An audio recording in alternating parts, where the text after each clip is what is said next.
Hello, এটা বৃহস্পতিবার দিন হচ্ছে সন্ধ্যা একটা পিকনিকের আয়োজন করছিলাম, ওইখানে রান্না করছি। আমার ভয়েস শুনে বুঝতেছেন যে আমার ঠান্ডা লাগছে, মাথা ব্যথা, এমনকি জ্বর চলে আসছে। ওদিন অনেক গরম ছিল, গরমের মধ্যে রান্না করতে হয়েছে, অসুস্থ হয়ে গেছি। তো এখানে একটা আন্টির বাসায় আমরা পিকনিক করতেছিলাম, ওইখানে রান্না করতেছিলাম। আন্টির মেয়ে, ওর নাম হচ্ছে জাফরিন, আমার বয়সী। ও হচ্ছে অনেক হেল্পফুল, আমাকে অনেক হেল্প করছে, ওই বাসায় সবাই হেল্প করছে। তো এখানে চিকেন বিরিয়ানি রান্না করতেছি, সবাই হাতে হাতে করতেছি। এটা ওইরকমভাবে রেসিপি দেখানোর কিছু নাই, নর্মালি আমি যেরকম বিরিয়ানি রান্না করি এখানেও করা হয়েছে, শুধু বিরিয়ানির পরিমাণটা একটু বেশি।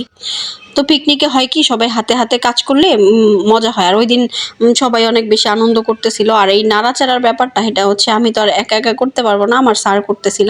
স্যার হচ্ছে নাড়তেছিল, উনি অনেক কষ্ট করছে, কারণ স্যার না থাকলে হয়তো বা আমি এত বড় হাতল আর হচ্ছে এত চাল, এখানে হচ্ছে 13 কেজি চাল আর 20 কেজি মাংস নাড়া সম্ভব ছিল না। এই যে বিরিয়ানি হয়ে গেছে। আমার ভিডিওটি কেমন লাগছে সবাই বলবেন, আর ভিডিওটি ভালো লাগলে শেয়ার করে পাশে থাকবেন। Thank you.